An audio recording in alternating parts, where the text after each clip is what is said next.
രാഷ്ട്രീയം ഞാൻ ഒരിക്കലും ചൂസ് ചെയ്യുമെന്ന് ചോദിച്ചാൽ ഒരു ചോയ്സ് തന്നാൽ അത് നരേന്ദ്രമോദിജിയുടെ ടീമാണെങ്കിൽ അതിൻ്റെ ഒരു ഭാഗമാകാൻ എനിക്കൊരു അവസരം തന്നാൽ ഞാൻ 100% ഞാൻ ചൂസ് ചെയ്യും. 2 കൈ നീട്ടി ഞാനത് സ്വീകരിക്കും.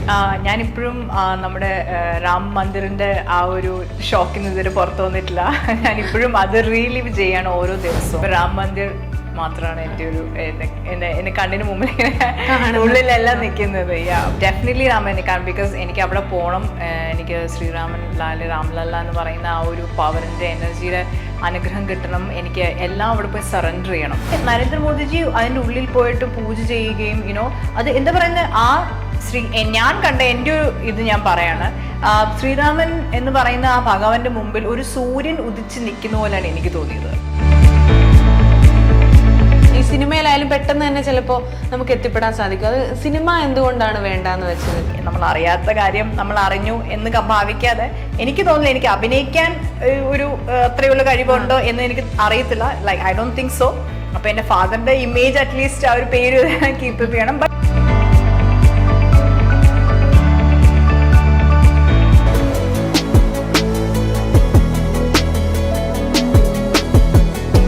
ഹലോ, എല്ലാവർക്കും പ്രൈം ടൈമിലേക്ക് സ്വാഗതം. ഇന്ന് എന്നോടൊപ്പം ഉള്ളത് നമ്മുടെ പ്രിയപ്പെട്ട സംവിധായകൻ KG ജോർജ് സാറിന്റെ മകൾ താര K ജോർജ് ആണ്. ഒരുപാട് മേഖലകളിൽ തൻ്റെതായ വ്യക്തിമുദ്ര പതിപ്പിച്ച വനിത. ഇന്ന് ഒരുപാട് വിശേഷങ്ങൾ നമ്മളുമായിട്ട് താര K ജോർജിന് പങ്കുവെക്കാനുണ്ട്. അപ്പോൾ നമുക്ക് ആ വിശേഷങ്ങളിലേക്ക് പോകാം. ജയ് ശ്രീറാം. ജയ് ശ്രീറാം. അപ്പോൾ എന്താണ് പുതിയ വിശേഷം? അതാണ് നമുക്ക് അറിയേണ്ടത്. ഞാനിപ്പോഴും നമ്മുടെ രാം മന്ദിറിൻ്റെ ആ ഒരു ഷോക്കിൽ നിന്ന് ഇതുവരെ പുറത്തു വന്നിട്ടില്ല. ഞാനിപ്പോഴും അത് റീലിവ് ചെയ്യാണ് ഓരോ ദിവസവും. എനിക്ക് അത്രയും ഒരു എന്താ പറയുന്ന ഒരു ഇൻസ്പയർഡ് ആയിട്ടുള്ള ഒരു മൊമെന്റ് ആയിരുന്നു. ഇപ്പം ആര് എന്നെ വിളിച്ചാലും അല്ലെങ്കിൽ ഏത് ടോപ്പിക്ക് ഞാൻ ഗൂഗിൾ ചെയ്താലും ഇൻസ്റ്റഗ്രാം ആണെങ്കിലും എല്ലാ സോഷ്യൽ മീഡിയയിലും ഇപ്പം രാം മന്ദിർ മാത്രമാണ് എൻ്റെ ഒരു എന്നെ കണ്ണിന് മുമ്പിൽ ഇങ്ങനെ ഉള്ളിലെല്ലാം നിൽക്കുന്നത്. അപ്പം അതാണ് ഇപ്പോഴത്തെ ഏറ്റവും ലേറ്റസ്റ്റ് വിശേഷം എൻ്റെ ലൈഫിൽ. അപ്പോൾ ഒരുപാട് യാത്രകളൊക്കെ പോകുന്ന ആളാണ്. അപ്പോൾ പെട്ടെന്ന് തന്നെ രാം മന്ദിറിലേക്ക് പോകുമോ? തീർച്ചയായിട്ടും ഞാൻ ഡെഫിനറ്റ്ലി രാമനെ കാണും. ബിക്കോസ് എനിക്ക് അവിടെ പോകണം. എനിക്ക് ശ്രീരാമൻ ലാല് രാംലല്ല എന്ന് പറയുന്ന ആ ഒരു പവറിൻ്റെ എനർജിയുടെ അനുഗ്രഹം കിട്ടണം. എനിക്ക് എല്ലാം അവിടെ പോയി സറണ്ടർ ചെയ്യണം. അതാണ് എൻ്റെ ഏറ്റവും വലിയ ആഗ്രഹം. പിന്നെന്താ പറയുന്നത്, ഞാൻ അതിൻ്റെ പറ്റി ആർക്കിടെക്ചർ തൊട്ട് എവറിത്തിങ്, ആ ശില്പം മേക്ക് ചെയ്തത് തൊട്ട് എവറി ഡീറ്റെയിലിംഗ് എനിക്ക് ഭയങ്കര ഒരു ഇൻസ്പിറേഷൻ ആയിട്ടുള്ള ഒരു ടോപ്പിക്കാണ്. അതുകൊണ്ട് അത് നേരിട്ട് പോയി കാണണം. ജസ്റ്റ് വായിച്ചപ്പോൾ തന്നെ എനിക്ക് ആ രാം മന്ദിർ ഓപ്പൺ ചെയ്ത ദിവസം എനിക്ക് ഭയങ്കര ഇമോഷണൽ ആയിരുന്നു. എനിക്ക് ഭയങ്കര ഒരു എൻ്റെ ഹിസ്റ്റോറിക്കൽ മൊമെന്റ് എന്ന് വേൾഡിൽ പറയുന്നു. പക്ഷെ എൻ്റെ ലൈഫിൽ തന്നെ ഇത് സംഭവിക്കുമ്പോൾ ഞാൻ ജീവിച്ചിരിക്കുന്നു എന്ന് പറയുന്നത് എനിക്ക് ഭയങ്കര ഒരു പുണ്യമായിട്ട് ഞാൻ കരുതുന്നു. ആ ഒരു കാലഘട്ടത്തിൽ ജീവിച്ചത്. അതെ, തീർച്ചയായിട്ടും. ഇതൊക്കെ ഭയങ്കര ഒരു പുണ്യമായ ഒരു അനുഭവങ്ങളാണ്. ആ അനുഭവങ്ങളിൽ നമ്മൾ പങ്കെടുക്കുക അല്ലെങ്കിൽ അതിനൊരു ഭാഗമാകുക എന്ന് പറയുന്നതിനെ നമുക്ക് പുണ്യം കിട്ടും. ഒന്നും ചെയ്യണ്ട, നമ്മൾ ജസ്റ്റ് കണ്ടാൽ അല്ലെങ്കിൽ അതിനൊരു ഭാഗമായാൽ തന്നെ നമുക്ക് അതിൻ്റെതായ പുണ്യം എന്തായാലും വരും. അപ്പൊ അതിനൊക്കെ ഞാനിങ്ങനെ ഭയങ്കര സന്തോഷമാണ് എനിക്കതിൽ. പിന്നെ ഓഫ് കോഴ്സ് നമ്മുടെ ഇതിന്റെ എല്ലാം പുറകിൽ നിന്ന് ആ ഈച്ച് ആൻഡ് എവറി ആസ്പെക്റ്റിൽ ഭാഗമായ നമ്മുടെ ഏറ്റവും വലിയ ഇൻസ്പിറേഷനായ നരേന്ദ്രമോദിജി, നമ്മുടെ prime minister, honourable prime minister. അപ്പം അദ്ദേഹത്തിൻ്റെ നരേന്ദ്രമോദിജിയുടെ ഒരു പാട്ട് ഇതിനകത്ത് എന്നെ ഭയങ്കരമായിട്ട് ഇൻഫ്ലുവൻസ് ചെയ്തു. ഈ ഒരു സർക്കാർ ഉള്ളത് കൊണ്ടാണ് ഇത് യാഥാർത്ഥ്യമായത് അങ്ങനെ തോന്നുന്നുണ്ടോ?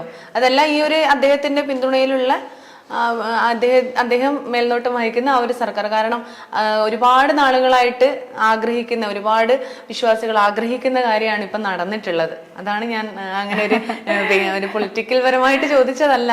എന്നാലും എന്താണ് തോന്നുന്നത്? പൊളിറ്റിക്സ് ഓഫ് കോഴ്സ് അതിനെ ഹെൽപ്പ് ചെയ്തു. ആ ഒരു പവർ അല്ലെങ്കിൽ ഒരു പദവി അതിനെ ഏറ്റവും ഇമ്പാക്ട്ഫുൾ ആയിട്ട് അതിന് ചെയ്യാൻ വേണ്ടി അതിനെ ഡെഫിനറ്റ്ലി ഹെൽപ്പ് ചെയ്തു. പക്ഷേ നരേന്ദ്രമോദിജി അതിൻ്റെ ഉള്ളിൽ പോയിട്ട് പൂജ ചെയ്യുകയും അത് എന്താ പറയുന്നത്, ഞാൻ കണ്ട എൻ്റെ ഒരു ഇത് ഞാൻ പറയാണ്. ശ്രീരാമൻ എന്ന് പറയുന്ന ആ ഭഗവാന്റെ മുമ്പിൽ ഒരു സൂര്യൻ ഉദിച്ച് നിൽക്കുന്ന പോലെയാണ് എനിക്ക് തോന്നിയത്. അതായത് അത്രയും പേര് അവിടെ പൂജാരികൾ ഉണ്ടായിരുന്നു, മന്ത്രങ്ങൾ ചൊല്ലുന്നു, ആൾക്കാരുണ്ടായിരുന്നു. പക്ഷെ എന്നാലും എൻ്റെ കണ്ണ് ഒന്ന് നമ്മുടെ Ramlalla and other was Narendra Modi.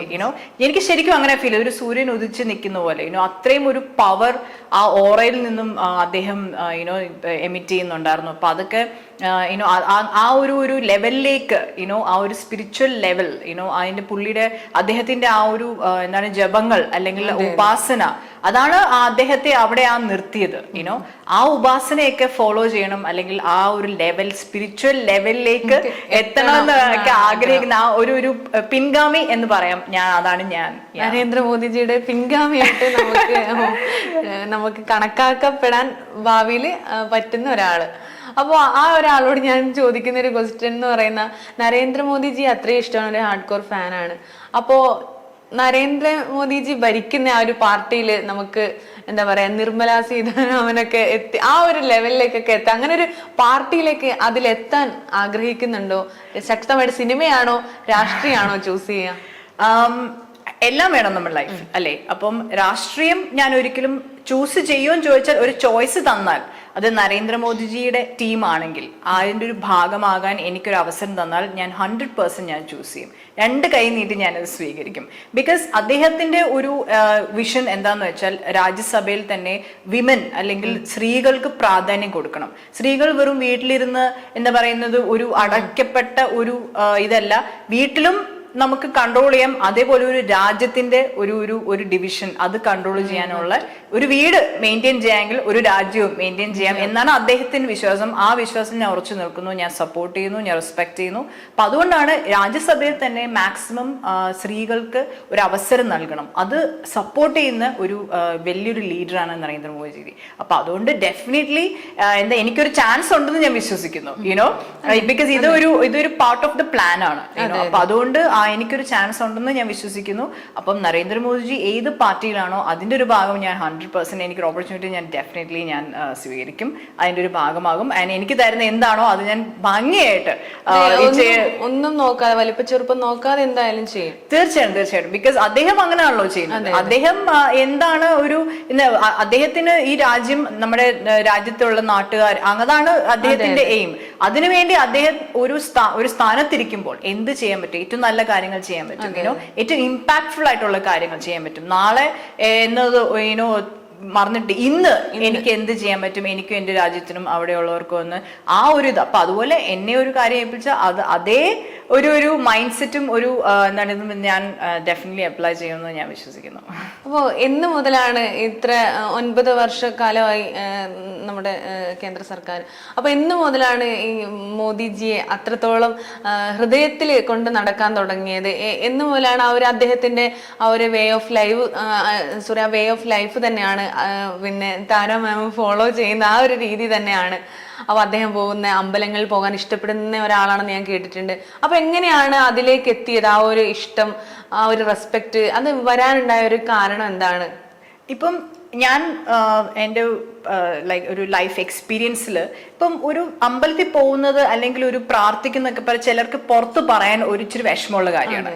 Because ആൾക്കാർ എന്ത് പറയും, അല്ല ആൾക്കാർ എന്ത് വിചാരിക്കും, അല്ലെങ്കിൽ നമ്മളൊരു മതത്തിലേക്ക് നമ്മളെ തള്ളിവിടും, അങ്ങനെയൊക്കെ കുറെ എന്താണ് എന്താ പറയുന്നത്, ഒരു മനുഷ്യർക്ക് ഒരു ചെറിയൊരു ഇതുണ്ട്, ഉള്ളിലൊരു ഇതുണ്ട്. പക്ഷെ നരേന്ദ്രമോദിയെ നോക്കും, അദ്ദേഹം ഏത് അമ്പലത്തിൽ പോകണം അദ്ദേഹം പോകും. എന്ത് റിച്വൽസ് ഫോളോ ചെയ്യണം അദ്ദേഹം അത് ചെയ്യും. അപ്പൊ അതാണ് നമ്മളുടെ പേഴ്സണൽ ലൈഫ് അല്ലെങ്കിൽ നമ്മുടെ സ്പിരിച്വാലിറ്റി ഒരു മറയിൽ കൂടെ ചെയ്യേണ്ട ആവശ്യമില്ല. അതിനു പോലും അദ്ദേഹം ഒരു റോൾ മോഡലാണ്. അതായത് ഒരു ഗോ സേവ ചെയ്യാനും അല്ലെങ്കിൽ അതിന്റെ ഒരു പുണ്യം നമ്മുടെ കർമ്മഫലം ശരിക്കും പറഞ്ഞാൽ ഒരു പശുവിന് നമ്മൾ ഒരു പുല്ലോ അല്ലെങ്കിൽ ഒരു പഴം കൊടുത്തു കഴിഞ്ഞാൽ അത്രയും കർമ്മം നമ്മുടെ ആ പശു എടുത്തോണ്ട് പോകുമെന്നാണ് അതിന്റെ ഐതിഹ്യം. അപ്പൊ അത് മാത്രല്ല, ഒരു ആനിമൽ അല്ലെങ്കിൽ ഒരു മൃഗം നമ്മുടെ കയ്യിൽ നിന്ന് കഴിക്കുമ്പോൾ നമുക്ക് കാണാൻ തന്നെ നമുക്കൊരു ഇതല്ലേ. അപ്പൊ അതുപോലെ ഒന്നും മറയിലല്ല അദ്ദേഹം ചെയ്യുന്നത്, എല്ലാം പരസ്യമായിട്ട് ചെയ്യുന്നത്. നമുക്ക് എല്ലാം വേണം, എനിക്ക് രാജ്യം ഭരിക്കാൻ പറ്റും, അതേ സമയത്ത് തന്നെ എനിക്ക് ഒരു Hindu way of life lead ചെയ്യാൻ പറ്റും എന്നതിന്റെ എവറി ആസ്പെക്റ്റിൽ അദ്ദേഹം ഒരു റോൾ മോഡലാണ്. അപ്പൊ അതാണ് ഞാൻ വിശ്വസിക്കുന്നത്. എന്നെ മാത്രമല്ല, അത് ഇതുപോലെ എത്രയോ 1000 ലക്ഷക്കണക്കിന് ആൾക്കാരെ അദ്ദേഹം ഇമ്പാക്ട് ചെയ്തിട്ടുണ്ട് ഞാൻ ഉറച്ചു വിശ്വസിക്കുന്നു. കാരണം ഓരോരോ ആൾക്കാരൊക്കെ എന്താ പറയാ, ആരും കാണാതെയൊക്കെ അമ്പലങ്ങളിൽ മറ്റ് വിശ്വാസം ഇല്ല എന്ന് പുറമേ പറയെങ്കിൽ അങ്ങനെ പോകുന്ന ഒരുപാട് കേസുകൾ നമ്മൾ കണ്ടിട്ടുണ്ട്. ആൾക്കാർ അത് വലിയ വലിയ ആൾക്കാരായിരുന്നു. പക്ഷെ അദ്ദേഹം എന്ന് പറഞ്ഞാൽ ആരെന്ത് വിമർശിച്ചോട്ടെ അതിനെ എന്താ പറയാ അതിനൊന്നും കാര്യമാക്കാതെയാണ് മുന്നോട്ട് പോകുന്നത്. ഇപ്പൊ രാമക്ഷേത്രത്തിന്റെ നിർമ്മാണമൊക്കെ ആണെങ്കിൽ ഒരുപാട് വിമർശനങ്ങൾ നേരിട്ട് ഒരു ഗവൺമെന്റ് ഉണ്ടോ എന്ന് ചോദിച്ചാൽ ഇല്ല എന്ന് പറയേണ്ടി വരും. അപ്പോൾ ഒരുപാട് സെലിബ്രിറ്റീസ് നമ്മൾ കണ്ടു അവിടെ പോയി ആ ഒരു രാമമന്ത്രത്താൽ മുഖരിതമായ ആ അന്തരീക്ഷം. അപ്പോൾ അങ്ങനെ ആ ഒരു സാഹചര്യത്തിൽ ഈ ഇതിങ്ങനെ ഇദ്ദേഹത്തെ ഇഷ്ടമാണെന്ന് പറഞ്ഞത് കൊണ്ട് ചിലപ്പോൾ വിമർശിക്കപ്പെടാം മാം. അപ്പൊ അതിനെ എങ്ങനെയായിരിക്കും മാം കാണുന്നത്? ആ ഒരു എല്ലാത്തിനെയും പോസിറ്റീവായിട്ട് കാണുന്ന ഒരാളാണ്, അതിനെക്കുറിച്ചൊന്ന്. എല്ലാവർക്കും ഒരു റോൾ മോഡൽ ഉണ്ട്, എല്ലാവർക്കും ഒരു ഹീറോ ഉണ്ട്, ശരിയല്ലേ? അപ്പൊ അതുപോലെ ലൈക്ക് ജീവിച്ചിരുന്നപ്പോ എന്റെ ഡാഡി ആയിരുന്നു എന്റെ റോൾ മോഡൽ. അതിപ്പോഴും ആണ്. ഒരു ഫാദർ ഡോട്ടർ റിലേഷൻഷിപ്പ് എന്ന രീതിയിൽ എന്നും എന്റെ ഡാഡിയാണ് ഏറ്റവും കൂടുതൽ ഇമ്പാക്ട് ചെയ്തത്. പക്ഷെ ഒരു ലീഡർ എന്ന രീതിയിൽ നമ്മളിപ്പം ഇപ്പം ഒരു മൂവിയിലാണെങ്കിൽ നമുക്ക് ഇഷ്ടമുള്ള ഒരു നടൻ, അല്ലെ, ഒരു പൊളിറ്റിക്കൽ പാർട്ടിക്ക് ഇഷ്ടമുള്ള ഒരു നേതാവ്, അങ്ങനെ എല്ലാ ഡിപ്പാർട്ട്മെന്റ് ഏരിയാസിലും നമുക്ക് ഇഷ്ടമുള്ള ഒരാളാണ്. പക്ഷെ ഇതെല്ലാം ഒരു സ്പെസിഫിക് ഏരിയയിലാണ്, അല്ലെ, അത് ലിമിറ്റഡ് ആണ്. പക്ഷേ നരേന്ദ്രമോദിജി അങ്ങനെയല്ല, അത് അൺലിമിറ്റഡ് ആണ്. അതായത് എല്ലാം അദ്ദേഹം കൊണ്ട് സാധിക്കുന്നുണ്ട്. യുനോ, അത് പറയില്ലല്ലേ, പരസ്യമായിട്ട് എല്ലാവരും അറിയണം. ബിക്കോസ് അദ്ദേഹം വിചാരിക്കുന്നത് അതുകൊണ്ട് ഒരാളുടെ ജീവിതം മാറാൻ പറ്റുമെങ്കിൽ മാറണം. യുനോ, എന്റെ ജീവിതം മാറി, മനസ്സിലായില്ലേ? അപ്പൊ അതുപോലെ എനിക്ക് 100% ഉറപ്പാണ് പലരുടെയും ജീവിതം അദ്ദേഹത്തിന്റെ ഒരു എന്താണ് ആ ലൈഫ് സ്റ്റൈൽ അല്ലെങ്കിൽ ഒരു വേ ഓഫ് ലൈഫിൽ കൂടെ മാറിയിട്ടുണ്ടെന്ന് വിശ്വസിക്കും. അപ്പം നമ്മൾ പ്രാർത്ഥിക്കുന്നത് ശരിയാണ്, ദൈവം നമ്മുടെ ഉള്ളിൽ ഒരു പേഴ്സണൽ കാര്യമാണ്. പക്ഷെ ഇതിനൊരു വിമർശനം എനിക്ക് നേരിടേണ്ടി വരുമോ എന്ന് ചോദിച്ചാൽ നേരിട്ടാലും എനിക്കൊരു കുഴപ്പം. ബിക്കോസ് ഇത് എന്റെ ഒരു പേഴ്സണൽ ചോയ്സ് ആണ്, ഒരു പേഴ്സണൽ ഫീലിംഗ് ആണ് ഞാൻ ഇവിടെ എക്സ്പ്രസ് ചെയ്യുന്നത്, അല്ലെങ്കിൽ ഒരു അത് താല്പര്യമാണ്. അപ്പൊ അത് ആരാണെങ്കിലും എനിക്ക് എല്ലാവർക്കും ഉണ്ട്. എനിക്ക് അതിപ്പോ ഇന്ന് അല്ലെങ്കിൽ കഴിഞ്ഞ കുറെ എല്ലാവരും അത് എക്സ്പ്രസ് ചെയ്യില്ല. അതെ, അപ്പൊ നമ്മൾ ഉള്ളത് നമുക്ക് തുറന്നു പറയാം. ഇപ്പം എനിക്ക് ശരിയുള്ളത് ശരിയാന്ന് തോന്നുന്നു, മറ്റവർക്ക് ശരിയാണെന്ന് തോന്നുന്നില്ല, എനിക്ക് തെറ്റാന്ന് മറ്റോ. അപ്പൊ അതുകൊണ്ട് നമുക്ക് അങ്ങോട്ടും ഇങ്ങോട്ടും ഞാനാണ് ശരി അല്ലെങ്കിൽ നിങ്ങളാണ് ശരി എന്ന് പറഞ്ഞ് ടൈം വേസ്റ്റ് ചെയ്യാതെ നമുക്ക് എന്ത് നമ്മുടെ ലൈഫിൽ ഒരു പോസിറ്റീവ് ഇമ്പാക്ട് ഒരാളെ കൊണ്ട് നമ്മുടെ ലൈഫിൽ ഉണ്ടാകുമോ അത് നമ്മൾ സ്വീകരിക്കുക. അത് എന്നിട്ട് അതിനെപ്പറ്റി നമ്മൾ കൂടുതൽ റിസർച്ച് ചെയ്യുക. അത് എന്താ, അതുകൊണ്ട് നമുക്ക് ഗുണമാണോ ദോഷമാണോ എല്ലാം നമുക്ക് നേടണമെന്നില്ല. പക്ഷെ നേടാൻ പറ്റുന്നത് നേടുക, ഇല്ലാത്തത് നമുക്ക് കളയാം. അത്രയേ ഉള്ളൂ. പക്ഷെ നമ്മളത് എന്താ പറയുന്നത്, അങ്ങനെ ഒരു ലീഡർ നമ്മളുടെ മുമ്പിൽ ഉള്ളത് എന്നത് തന്നെ വലിയൊരു സംഭവമാണ്. എത്രയോ രാജ്യങ്ങളിലും അല്ലെങ്കിൽ എത്രയോ ആൾക്കാരുണ്ട് ഇതെങ്ങനെയൊന്നും ചെയ്യാൻ പറ്റാത്തവര്. അതുപോലെ അവരുടെ ജനങ്ങൾ അനുഭവിക്കുന്നുണ്ട്. പക്ഷെ ഇത്രയും പവർഫുൾ ആയിട്ടുള്ള ഒരു സൂര്യൻ ഉദിച്ച് നിൽക്കുന്ന ഒരു പവറാണ് അദ്ദേഹത്തിൽ നിന്ന് എനിക്ക് കിട്ടുന്നത്. അപ്പൊ ആ പവറിൽ നിന്നും എനിക്ക് എന്തെങ്കിലും ഒരു ഇത് എനിക്ക് കിട്ടാൻ പറ്റുന്ന എനിക്ക് ഏറ്റവും വലിയ ഇതായിരിക്കും. അപ്പൊ വിമർശനം എനിക്കൊന്നും ഒരു പ്രശ്നമല്ല. ഞാനൊരു പേഴ്സണൽ ഒപ്പീനിയൻ ഞാനിവിടെ ഷെയർ ചെയ്തത്. രാഷ്ട്രീയത്തിൽ അത് വന്ന എന്താണ് മാറ്റം കൊണ്ടുവരണം എന്ന് ആഗ്രഹിക്കുന്ന ഒരു കാര്യം? പാശ്ചാത്യ രാജ്യങ്ങളൊക്കെ ഒരുപാട് കണ്ട ഒരാളെന്ന നിലയിൽ ഇന്ത്യയിൽ മാറ്റം കൊണ്ടുവരാൻ, അല്ലെങ്കിൽ ഇത് നല്ലതായിരിക്കും, അല്ലെങ്കിൽ എന്താണ് അങ്ങനെ ഞാൻ ചോദിക്കുകയാണെങ്കിൽ അതിനൊരു ഉത്തരം എന്തായിരിക്കും? നമ്മളെ ഏതൊരു ഫീൽഡിലേക്ക് ഇറങ്ങിയാലും നമ്മൾ മാറ്റം കൊണ്ടുവരണം. അത് കൊണ്ടുവരാൻ വേണ്ടി നമ്മൾ ശ്രമിക്കണം. നമ്മളത് ഒരു ജോലിയിൽ കയറുന്ന ഒരു ശമ്പളം കിട്ടാനോ അല്ലെങ്കിൽ അത് ശമ്പളം വാങ്ങിച്ച് വീട്ടിൽ പോയിരിക്കാനോ അല്ല. നമ്മൾ എന്ത് കിട്ടിയാലും, എൻ്റെ ഡാഡി എപ്പോഴും പറയും, നമ്മൾ ലൈഫിൽ എന്ത് ചെയ്താലും you should contribute something to the world. അപ്പൊ അത് നാളെ ഒരു പൊളിറ്റിക്സ് ആണെങ്കിലും ഒരു മൂവി ആണെങ്കിലും ഏത് ഏരിയ ആണെങ്കിലും അതിൽ എന്തെങ്കിലും നമ്മൾ കോൺട്രിബ്യൂട്ട് ചെയ്യണം. നമ്മൾ മാറ്റങ്ങൾ വരുത്തണം. നമ്മളെ കൊണ്ട് മാത്രമേ മാറ്റം വരുത്താൻ പറ്റുള്ളൂ, അല്ലെ? Be the change you want to see in the world. അപ്പൊ സ്വയം നമ്മൾ മാറണം.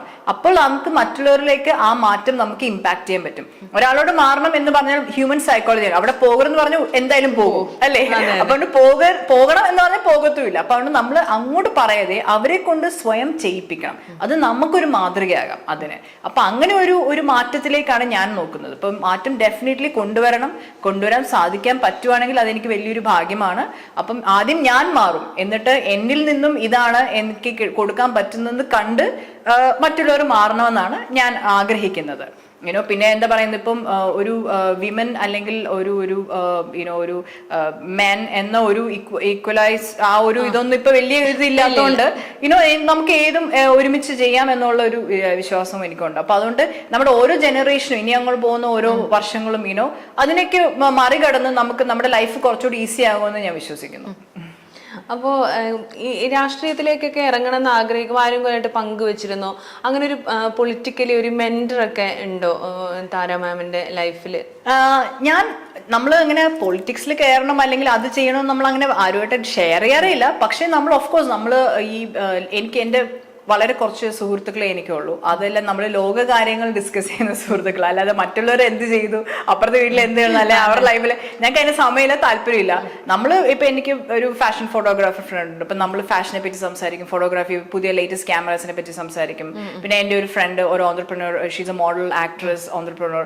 അപ്പൊ ലേറ്റസ്റ്റ് യുനോ എൻ്റെ ഫ്രണ്ടിന്റെ ലൈഫിൽ എന്ത് ഗ്രോത്ത് ആണ്, പുതിയ ബിസിനസ് സ്റ്റാർട്ട് ചെയ്തു, അത് സ്റ്റാർട്ട്. അപ്പം നമ്മൾ ഒരു ആളുടെ വളർച്ചയും ആ ഒരു സക്സസിനെ പറ്റി നമ്മൾ സംസാരിക്കുന്നത്, യുനോ അതാണ്. ബിക്കോസ് ആ ഒരു ഇമ്പാക്ട് എനിക്ക് കിട്ടുമ്പോൾ എനിക്കൊരു ഇൻസ്പിറേഷൻ ആണ്. അപ്പൊ അതുപോലെ നമ്മൾ എന്താ പറയുന്നത്, ഏത് ചെയ്താലും നമ്മൾക്ക് ആ ഒരു ചെറിയ ഒരു സർക്കിളിൽ നിന്ന് നമ്മൾ ഇങ്ങനെ എന്താ പറയുക, നമ്മൾ ഒരാളാകാൻ ശ്രമിക്കാൻ പാടില്ല. എനിക്കെല്ലാം അറിയാം, ഓ ബൈ ദ വേ പൊളിറ്റിക്സിനെ പറ്റി നമുക്ക് സംസാരിക്കും, ഇതാണ് അങ്ങനെയല്ല. പക്ഷെ എന്നാലും ഏതൊരു മേഖലയിലും, പൊളിറ്റിക്സ് ആണെങ്കിലും ഹെൽത്ത് ആണെങ്കിലും പാഷൻ ആണെങ്കിലും ഫോട്ടോഗ്രാഫി ആണെങ്കിലും ആക്ടിങ് ആണെങ്കിലും എല്ലാത്തിനും നമുക്കൊരു മെന്റർ വേണം. ബിക്കോസ് നമ്മളെല്ലാം തികഞ്ഞല്ലോ വരുന്നത്. നമ്മൾ എന്ത് നമുക്കാകാം എന്ന് നമ്മൾ ട്രൈ ചെയ്യണം ഫസ്റ്റ്. അത് സക്സസ്ഫുൾ ആണെങ്കിൽ നമ്മൾ കണ്ടിന്യൂ ചെയ്യാം, അല്ലെങ്കിൽ നമുക്കത് വിടാം. Unlimited opportunities. അപ്പൊ പൊളിറ്റിക്സ് എന്ന് പറയാതെ ഈ ഒരു ടോപ്പിക് അല്ലെങ്കിൽ ആ ഒരു എന്താ പറയുന്ന ഒരു ഇൻഫ്ലുവൻസ് ചെയ്യുന്ന ഒരു മെന്റർ ഡെഫിനറ്റ്ലി എൻ്റെ ലൈഫിലുണ്ട്. രോഹിത് ജിയാണ്. And he is definitely influence me. ഞാൻ പറഞ്ഞില്ലേ, ഞാനിപ്പം എനിക്ക് മോദിജിയെ ഞാൻ എന്തെങ്കിലും മീറ്റ് ചെയ്യുമ്പോൾ ഞാനൊരു മലയാളി ആണെന്ന് ഞാൻ അഭിമാനത്തോടെ പറയും. ഞാൻ കേരളയിൽ നിന്നാണ്. അദ്ദേഹത്തിന് എന്താണ് കുറി തൊടുന്നതും നമ്മുടെ ട്രഡീഷൻസ്, നമ്മുടെ കൾച്ചർ അത് റെസ്പെക്ട് ചെയ്യുന്ന ഫോളോ ചെയ്യുന്നവരെയും ഭയങ്കര ബഹുമാനമാണ് അദ്ദേഹത്തിന്. ഞാൻ അങ്ങനെ തന്നെയാണ്. ഞാൻ എൻ്റെ ലൈഫ് ഞാൻ അമ്പലത്തിൽ പോകും, ഞാൻ കുറി തൊടും, അത് വീട്ടിൽ നിന്ന് മറ്റേ മായ്ച്ച് കളയത്തൊന്നുമില്ല. ഓൾ ഡേ അത് ഞാൻ വെച്ചുകൊണ്ട് തന്നെ നടക്കും. അപ്പൊ എനിക്ക് അഭിമാനമേ ഉള്ളൂ. അപ്പൊ അങ്ങനെ ഒരു എന്താ പറയുക, ഒരു ഫസ്റ്റ് ഇംപ്രഷൻ ഒരു മലയാളി എന്ന് പറയുമ്പോൾ ഞാൻ എന്നെയല്ല റെപ്രസെന്റ്, മലയാളി കമ്മ്യൂണിറ്റിയാണ് ഞാൻ റെപ്രസെന്റ് ചെയ്യുന്നത്. അപ്പൊ ആ ഒരു ഫസ്റ്റ് ഇംപ്രഷൻ എനിക്ക് കൊടുക്കാൻ പറ്റുമെന്ന് ഞാൻ വിശ്വസിക്കുന്നു നരേന്ദ്രമോദിയെ കാണും. അപ്പൊ I M waiting for that day. എന്റെ ഒരു ഡ്രീമാണ് ആ ദിവസം. അത് ഡ്രീം എന്ന് പറയുന്നത് എത്രയും പെട്ടെന്ന് സംഭവിക്കുമെന്നാണ് എനിക്ക് തോന്നുന്നത്. അത്രയും വിദൂരല്ല അത്. അതെ. അപ്പോ ഈ KG ജോർജ് സാറിന്റെ മകൾ എന്ന നിലയില് എവിടെയും എന്താ പറയാ ഈസി ആയിട്ട് എനിക്ക് കയറി ചെല്ലാം എന്ന് അങ്ങനെ ഒരിക്കലും പോകാത്ത ഒരാളാണെന്ന് ഞാൻ കേട്ടിട്ടുണ്ട്. ഒരിക്കലും ആ ഒരു പ്രിവിലേജ് വെച്ചിട്ട് പോകാൻ ആഗ്രഹിക്കാത്ത ഒരാളാണ്. അതുകൊണ്ടാണ് നമ്മൾ ഈ സിനിമയിലായാലും പെട്ടെന്ന് തന്നെ ചിലപ്പോൾ നമുക്ക് എത്തിപ്പെടാൻ സാധിക്കും. അത് സിനിമ എന്തുകൊണ്ടാണ് വേണ്ടാന്ന് വെച്ചത്? അഭിനയം അതൊന്നും ഇഷ്ടം അല്ലാഞ്ഞിട്ടാണോ എങ്ങനെ? അല്ല, ഇപ്പം എന്നെ പറ്റി ഏറ്റവും കൂടുതൽ അറിയുന്നത് എനിക്കാണ്. അപ്പം ഈ അഭിനയം എന്ന് പറയുന്നത് നമ്മളൊരു 2.5 മണിക്കൂർ ഒരു സിനിമ കാണുമ്പോൾ വിചാരിക്കും വാവ് നമുക്ക് ഇഷ്ടപ്പെട്ട് നമ്മൾ കൈയടിച്ച് പുറത്തിറങ്ങി. പക്ഷെ ആ 2.5 മണിക്കൂർ എന്ന് പറയുന്നത് 45 തൊട്ട് 60 ദിവസത്തിന്റെ ഒരു എഫേർട്ടാണ്. ഒരു 2.5 മണിക്കൂർ നമ്മൾ തിയേറ്ററിൽ നിന്ന് കാണുന്നത്. ആ എഫേർട്ട് എന്ന് പറയുന്നത്, ഈ അഭിനയം എന്ന് പറയുന്നത് നമ്മളെ കരയിപ്പിക്കുന്നതും നമ്മളെ ചിരിപ്പിക്കുന്നതും അവർക്ക് നമ്മൾ വിചാരിക്കും എളുപ്പം, പക്ഷെ അത്ര എളുപ്പമുള്ള ഒരു കാര്യമല്ല. അപ്പൊ എനിക്ക് ആ ക്യാമറയുടെ മുമ്പിൽ നിന്ന് ലൈക്ക് അഗൈൻ മൂവി എന്ന് പറയുന്നത് ഇപ്പം ഒരു പൊളിറ്റിക്സ് പോലെ തന്നെ ഒരു വൈഡ് റീച്ച് ആണ്, അല്ലെ, മാസീവ് റീച്ച് ആണ്, ലോകമെമ്പാടും എത്തിപ്പെടുന്നു. അപ്പം ലോകമെമ്പാടും ഞാൻ റെപ്രസെന്റ് ചെയ്യാണ്. എസ്പെഷ്യലി എന്റെ KG ജോർജ് എന്ന മകൾ അത്രയും ഒരു എക്സ്പെക്ടേഷൻ ആണ്, ഹൈ എക്സ്പെക്ടേഷൻ ആണ്.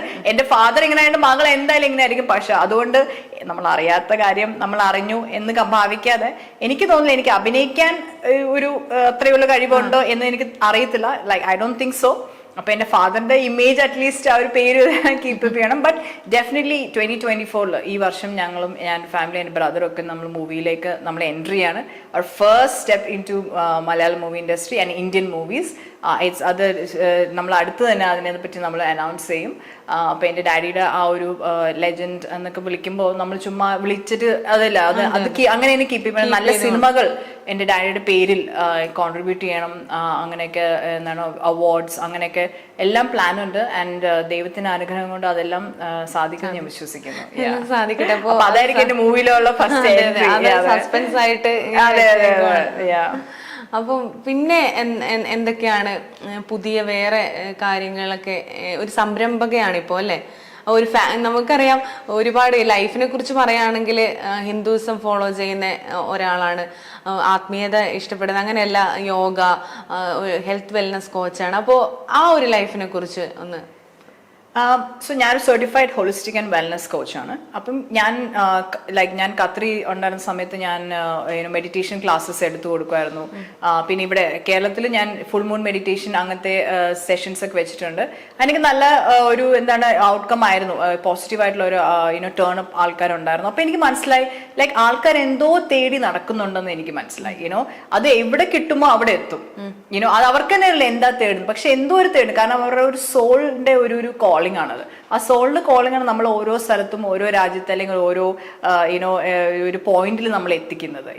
അപ്പം ആ ഒരു സോൾ കോളിംഗ് എന്താന്നുള്ളത് കുറച്ചുകൂടെ ഒരു ഡീറ്റെയിൽ ആയിട്ട് അല്ലെങ്കിൽ സിമ്പിൾ വേർഷനിൽ എനിക്ക് ഒരാളിലേക്ക് എത്തിച്ചു കൊടുക്കണം എൻ്റെ ആഗ്രഹം. അപ്പൊ spirituality is very important aspect of our life അല്ലെ. മൈൻഡ് ബോഡി സോൾ, അതാണ് ഫുൾ ബാലൻസ്. അത് ഒന്നിലും ഇല്ലെങ്കിൽ രണ്ട് മാത്രമാണെങ്കിൽ അത് ബാലൻസ്ഡ് അല്ല. ഹോളിസ്റ്റിക് എന്ന് പറയുമ്പോൾ അതാണ് എല്ലാം ഒത്തുചേരുന്നതാണ് ഹോളിസ്റ്റിക് ആകുന്നത്. ഇപ്പോൾ വെൽനസ് പറയുമ്പോൾ മൈൻഡിന്റെ വെൽനസ്, ബോഡിയുടെ വെൽനസ് ആൻഡ് സ്പിരിറ്റിന്റെ വെൽനസ്, അതാണ് ഏറ്റവും നമുക്ക് important. Mind health, body's health and soul's health. ആ ഹെൽത്ത് എന്ന് പറയുന്നത് നമ്മുടെ ശരീരം മാത്രമല്ല, മനസ്സിന്റെ mind also has to be healthy. അപ്പൊ ഹെൽത്തി ആയിട്ടുള്ള നമ്മൾ ഇൻഫർമേഷൻ ഫീഡ് ചെയ്യുക, അപ്പൊ അത് ഹെൽത്തി ആയിട്ടിരിക്കും. ഹെൽത്തി ആയിട്ട് ഫുഡ് ഫീഡ് ചെയ്താൽ ബോഡി ഹെൽത്തി ആയിട്ടിരിക്കും. അതുപോലെ ഹെൽത്തി ആയിട്ടുള്ള കർമ്മ നമ്മൾ ചെയ്താൽ നമ്മുടെ സോളും ഹെൽത്തി ആയിട്ടിരിക്കും. അപ്പോൾ അങ്ങനെ എല്ലാത്തിലും ഒരു ബാലൻസ് നമുക്ക് അത്യാവശ്യമാണ്. അപ്പോൾ ബാലൻസ് നമുക്ക് എങ്ങനെ ക്രിയേറ്റ് ചെയ്യാം, അല്ലെങ്കിൽ ബാലൻസ് ക്രിയേറ്റ് ചെയ്താൽ നമ്മൾ അതിൽ ഫോക്കസ് ചെയ്താൽ നമുക്ക് എന്തൊക്കെ പോസിറ്റീവായിട്ട് നമ്മുടെ ലൈഫിൽ ഒരു ചേഞ്ചസ് വരാം എന്നൊക്കെ ഉള്ളത്. ഇതൊന്നും ആരും പറഞ്ഞത് നമ്മൾ സ്വയം ഫീൽ ചെയ്യും, നമ്മൾ സ്വയം ജീവിക്കും. അപ്പോൾ അതിലേക്കും എനിക്ക് ഓഫ് കോഴ്സ് എനിക്ക് കുറേ ക്ലയൻസ് ഉണ്ട്. അവരിങ്ങനെ പല US അവിടെ നിന്നൊക്കെ എനിക്ക് പറയാം, ഇതാണ് എൻ്റെ ലൈഫിൽ ഇപ്പോൾ സംഭവിക്കുന്നത്, ഹെൽപ്പ് മീ ഔട്ട് എന്ന് പറയുമ്പോൾ അപ്പോൾ തന്നെ നമ്മൾ വിൽ ഹെൽപ്പ്. ഫുഡ് ഡയറ്റ് ആണെങ്കിലും ന്യൂട്രീഷൻ ആണെങ്കിലും അവിടെയും ഐ ക്യാൻ ഹെൽപ്പ്. അപ്പോൾ യോഗ ഇപ്പം ഞാൻ പറയും, ഒരിക്കലും എനിക്ക് യോഗ ഇഷ്ടമാണ്. കളരിപ്പയറ്റ് ഞാൻ പഠിച്ചിട്ടുണ്ട്. കളരിപ്പയറ്റ്. അപ്പൊ അതുകൊണ്ട് കളരിപ്പയറ്റ് എനിക്ക് ഭയങ്കര ഇഷ്ടമാണ്. ഈ കളരിപ്പയറ്റ് എന്നൊക്കെ പറഞ്ഞാൽ ശരിക്കും പറഞ്ഞാൽ നമ്മുടെ ഇന്ത്യയുടെ മലയാളികളുടെ സ്വത്താണ്. അതൊക്കെ ഇപ്പം മൺമറഞ്ഞു പോവാണ്. അപ്പൊ അതൊക്കെ എനിക്ക് തിരിച്ച് റീക്രിയേറ്റ് ചെയ്യണം, ആൾക്കാരിൽ എത്തിക്കണം. ബിക്കോസ് കളരിപ്പയറ്റ് നമ്മുടെ ഫോക്കസ്, മൈൻഡിന്റെ ഫോക്കസ്, ബ്രെത്ത്, ബോഡി പോസ്ചേഴ്സ്, ആ ഒരു കോമ്പിനേഷൻ ഉണ്ടല്ലോ, അത് കളരിപ്പയറ്റ് പോലെ ലോകത്ത് ഒരു മാർഷൽ ആർട്ടും നമുക്കത് തരത്തില്ല. അത് ഇപ്പൊ നമ്മൾ ചെറിയ പിള്ളേരിലേക്ക് നമുക്കത് കൊടുക്കാൻ പറ്റുവാണെങ്കിൽ ആ കളരിപ്പയറ്റ് എന്ന് പറയുന്ന അതിന്റെ ലെസൺ, ആ ഒരു ടീച്ചിങ് അത് ജീവിതത്തിലെ എല്ലാ ആസ്പെക്ട്സിലും അവർക്കത് യൂസ് ചെയ്യാൻ പറ്റും. ഒരു ജോലിയിലാണെങ്കിലും കംപ്ലീറ്റ് ഫോക്കസ് ആ ഒരു ഇത്, അതുപോലെ എല്ലാത്തിലും അത് ഭയങ്കര ഇൻഫ്ലുവൻസിലായിരിക്കും. അപ്പം അങ്ങനത്തെ ഉള്ള നമ്മുടെ മുറ്റത്തുള്ള കാര്യങ്ങളൊക്കെ ഇനി കൂടുതൽ മനുഷ്യരിലേക്ക് എത്തിക്കണം എന്നാണ് ഞാൻ ശരിക്കും ആഗ്രഹിക്കുന്നത്. കാരണം ഇങ്ങനെ കളരിപ്പയറ്റ് അതുപോലുള്ള ഒരുപാട് പഴയ കലാരൂപങ്ങൾ, അങ്ങനെയുള്ള ഇതുപോലെയുള്ള മാർഷൽ ആർട്സ് ഒക്കെ പലരും വിദേശികളാണ് ഇവിടെ വന്നിട്ട് അവരാണ് അതിനെ കൂടുതൽ സപ്പോർട്ട് ചെയ്യുന്നത്, കാണാൻ ആഗ്രഹിക്കുന്നു. മലയാളികൾക്ക് ഇപ്പം ഇതൊന്നും താല്പര്യമില്ല. അവരൊരു എന്താ പറയുക, ഇന്റർനെറ്റ് വേൾഡിൽ മാത്രം, ഇപ്പം മൊബൈല്, ഇൻസ്റ്റാഗ്രാം, റീല് അങ്ങനെയുള്ള ഒരു ഇതിലേക്ക് മാത്രം ചുരുങ്ങുന്നുണ്ട് പുതിയ തലമുറ. അപ്പൊ അങ്ങനെയുള്ള അവർക്ക് നൽകാനുള്ള, അവർക്ക് അങ്ങനെ ഒരു ക്ലാസ് എടുത്ത് കൊടുത്തൂടെ? ഇങ്ങനെ എന്താ പറയാ, കളരിപ്പയറ്റിന്റെ ഒക്കെ ഒരു എന്തെങ്കിലും ഇതൊക്കെ തുടങ്ങിയിട്ട് സ്കൂളൊക്കെ അതൊക്കെ സ്റ്റാർട്ട് ചെയ്യാനുള്ള അങ്ങനെ എന്തെങ്കിലും നമ്മുടെ ഇതിനു വേണ്ടി പ്ലാൻ ഉണ്ടോ? ഡെഫിനറ്റ്ലി. സ്പിരിച്വാലിറ്റി എന്നൊരു സംഭവം അല്ലെങ്കിൽ വെൽനസ്, ഹോളിസ്റ്റിക് ആ ഒരു ടോപ്പിക് അത് അഗൈൻ അൺലിമിറ്റഡ് ആണ്. കളരിപ്പയറ്റ് യോഗ എന്ന് പറയുന്നത് ഒരു 1 or 2 ആണ്. അതുപോലെ കുറേ ഉണ്ട് അതിന്. അപ്പം ഒരാൾക്ക് എന്താണ് താല്പര്യം, ഇപ്പൊ ഞാൻ പറയാണ് നിങ്ങൾ യോഗ ചെയ്യൂ എന്ന് പറഞ്ഞാൽ ഒരിക്കലും ആരും യോഗ ചെയ്യില്ല. പക്ഷെ ചെയ്ത് ഇഷ്ടപ്പെടുവാണെങ്കിൽ ചെയ്തോട്ടെ. അപ്പൊ അതുപോലെ നമ്മൾക്ക് കളരിപ്പയറ്റ് യോഗ അല്ലെങ്കിൽ എനി കൈൻഡ് ഓഫ് ആക്ടിവിറ്റി, ചിലർക്ക് ബോക്സിങ് ഇഷ്ടമാണ്, ചിലർക്ക് സ്വിമ്മിങ് ഇഷ്ടമാണ്. അപ്പം എന്തെങ്കിലും ഒരു ആക്ടിവിറ്റി ഡെയിലി നമുക്ക് നമ്മുടെ ലൈഫിൽ കൊടുക്കാൻ പറ്റും. അതാണ് ഇപ്പം ഞാൻ എപ്പോഴും പറയും, പലരുടെ ലൈഫ് ചേഞ്ച് ചെയ്യുന്നത് എങ്ങനെയാന്ന് വെച്ചാൽ, ഒന്നില്ലെങ്കിൽ ഒരു ഹാർട്ട് അറ്റാക്ക് വരും, അല്ലെങ്കിൽ ഒരു എന്താ പറയുന്ന ഒരു ക്യാൻസർ വരും, അത് കഴിഞ്ഞ് എൻ്റെ ജീവിതം മാറി. അങ്ങനെയല്ല, നമ്മൾ അവിടെ എത്തിപ്പെടാൻ പാടില്ല. നമ്മൾ അതിനെത്തുമ്പോൾ prevention is better than cure. അവിടെ എത്തിക്കഴിഞ്ഞാൽ ഇറ്റ്സ് ടു ലേറ്റ്. അപ്പം ഞാൻ എന്താണ് ഉദ്ദേശിക്കുന്നത് വെച്ചാൽ, ഒരാളെയും അവിടെ എത്തിക്കാതെ അതിന് മുമ്പേ നമുക്ക് എന്തൊക്കെ നമ്മളെ കൊണ്ട് പ്രിവെന്റ് ചെയ്യാൻ പറ്റുമോ. എല്ലാവരും പറയല്ലോ, everything is in the mind. നമ്മുടെ മൈൻഡ് ഫിക്സ് ചെയ്താൽ നമ്മുടെ ബോഡി ഫിക്സ് ചെയ്യും. Because mind and body aligned ആണ്. ഇത് രണ്ടും ഫിക്സ് ചെയ്താൽ നമുക്ക് ബാക്കിയുള്ള എല്ലാം ഫിക്സ് ചെയ്യാം. അപ്പൊ അതുകൊണ്ട് നമ്മൾ അതിലേക്ക് എത്താതെ ഇപ്പൊ നമുക്ക് എന്ത് നമ്മളെ കൊണ്ട് പോസിറ്റീവായിട്ട് നമുക്ക് കൊടുക്കാൻ പറ്റും അത് കൊടുക്കാൻ പറ്റുക. രോഗം വരുന്നതിനേക്കാളും അത് വരാതിരിക്കാൻ നോക്കുക എന്ന് പറയുന്ന പോലെയാണ് എല്ലാ കാര്യം. പക്ഷെ എല്ലാവരും എന്തെങ്കിലും വന്നു കഴിഞ്ഞാലാണ് പിന്നെ മാറി ചിന്തിക്കുന്നത്. അതെ. അപ്പൊ അതുകൊണ്ട് നമുക്ക് അതിലേക്ക് എത്തിപ്പെടാതെ അതിനെപ്പറ്റി അതിനു മുമ്പ് നമുക്ക് ഒരു ചിലപ്പോ ഒരു ഒറ്റ ചേഞ്ച് നമ്മുടെ ലൈഫിൽ വരുത്തിയാൽ മതിയായിരിക്കും. ഒരു 15 മിനിറ്റ് നമ്മൾ ഒരു വർക്ക്ഔട്ട് ചെയ്താൽ മതിയായിരിക്കും ചിലപ്പോൾ നമ്മൾ അവിടെ എത്തിപ്പെടാതിരിക്കാൻ വേണ്ടി, ആ ഒരു വേഴ്സ്റ്റ് കേസ് സിനാറിയോയിലായിട്ട്.